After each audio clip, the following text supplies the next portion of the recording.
Oke, salam selamat sore nih, balik lagi. Kali ini saya mau membahas tentang, kekerasan terhadap perempuan di komunitas, masyarakat muslim.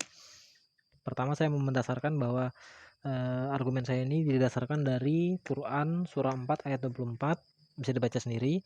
Kemudian, di dalam tafsir-tafsirnya mengatakan bahwa pukulan atau, pukulan yang dilakukan terhadap perempuan itu di sini kan ada dikatakan tentang, "Dan pukullah mereka." Sedangkan dan kemudian di dalam tafsirnya mengatakan bahwa pukulan itu adalah pukulan yang pelan, begitu. Kalau di dalam tafsir-tafsir mereka ini, pukulan yang dilakukan terhadap perempuan itu atau terhadap istri itu adalah pukulan yang pelan, bukan pukulan yang kuat atau yang melukai. Di sini, pukulan yang tidak melukai. Tetapi kalau kita lihat di dalam tafsirnya, kita lihat di dalam hadisnya, di sini dari Sunan An-Nasai nomor 3963.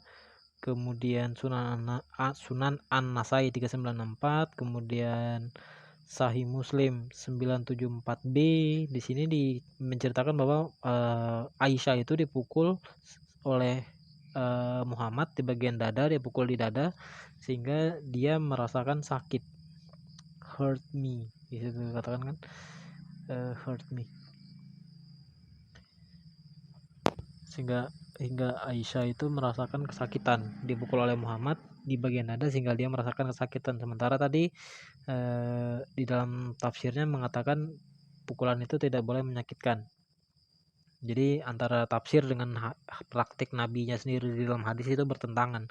Kemudian kalau kita lihat, di dalam, artikel-artikel berita, artinya saya sudah mau beralih ke kondisi kenyataan fakta real di lapangan, itu ceritanya beda lagi. Yang fakta di lapangan ini dia lebih cocok terhadap, apa yang dilakukan oleh Muhammad, oleh nabinya. Di sini ada kekerasan terhadap perempuan di Iran yang tidak pernah berakhir, di bawah Republik Islam. Kekerasan fisik terhadap perempuan dimulai di rumah dan meluas ke masyarakat. Seperti kita tahu bahwa Iran itu adalah salah satu negara Islam,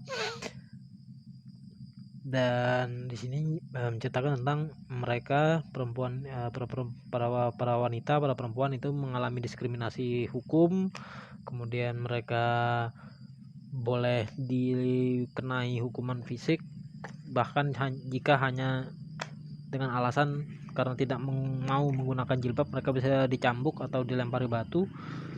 Di dalam artikel ini tadi saya sudah saya baca. Kemudian di sini ini tentang salah satu negara Islam juga, ini adalah, Pakistan. Pakistan adalah salah satu negara Islam juga. Di Pakistan itu katakan tentang bahwa banyak, terjadi kekerasan dalam rumah tangga di, Pakistan, yang notabene Pakistan adalah salah satu negara Islam, dan itu diakomodir, eh, maksudnya dia ya dibenarkan lah kalau secara hukum syariah itu tidak jadi soal maksudnya.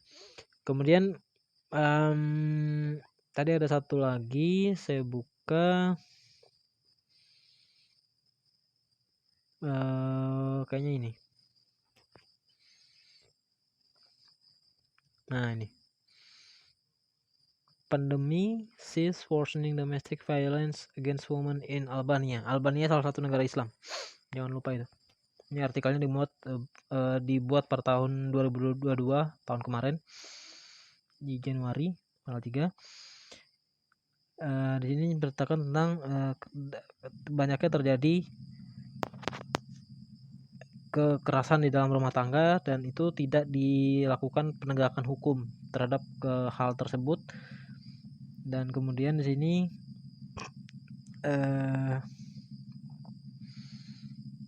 apa namanya, pada saat dikatakan di sini bahwa pada saat terjadi, diberlakukan work from home, bekerja dari WFH, itu bekerja dari rumah itu,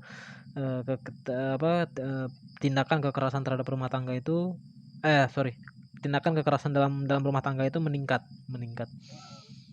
pada saat diberlakukan, bekerja dari rumah itu. Ini di Albania. Kemudian kalau yang di sini tadi ini masih tentang di Albania juga, kekerasan terhadap perempuan itu sangat tinggi. Baik itu yang terjadi antar pasangan yang sudah menikah maupun belum menikah maksudnya di Albania.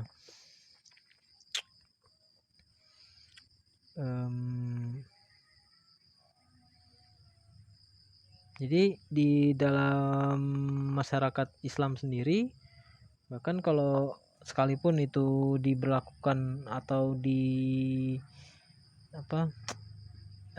hukum syariah itu diberlakukan di dalam tatanan masyarakat tersebut, para perempuan sendiri di sini di dalam masyarakat yang berada di Iran ini mengatakan bahwa kekerasan fisik terhadap perempuan dimulai dari rumah dan meluas di masyarakat. Artinya di dalam rumah sendiri pun kekerasan terhadap perempuan itu tidak dapat dihindari. Itu ya memang sudah dan itu memang sudah kodratnya. Dan kalau kita lihat di dalam tafsir Al-Qurtubi dari surah pasal 4 dari surah 4 ayat 34 ini tadi sempat saya baca bahwa kenapa laki-laki bisa semena-mena terhadap perempuan itu, dalam hal ini istri dan mungkin juga anak, karena di sini dikatakan bahwa karena laki-laki pada saat ketika menikahi si perempuan ini, dia ada memberikan mahar kepada perempuan. Sebentar saya cari dulu.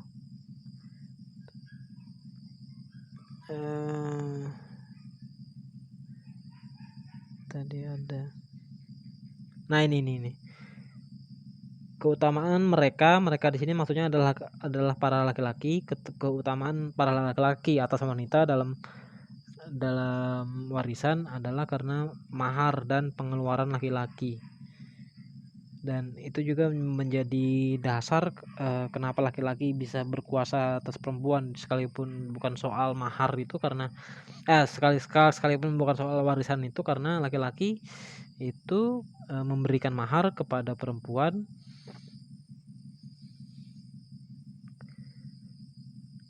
pada saat melamar atau menikahi si perempuan ini tadi yang menjadi istrinya itu. Jadi begitu. Jadi di dalam tatanan negara Islam sendiri, kalau hukum Islam itu diberlakukan, ya model-modelnya begini. Kekerasan terhadap perempuan itu tidak bisa dihindari, bahkan itu dari rumah berangkatnya, terjadinya maksudnya. Oke, mungkin itu aja dulu dari saya, sekedar sharing-sharing informasi. Semoga ini bermanfaat. Saya akhiri, selamat sore, Tuhan Yesus memberkati, shalom.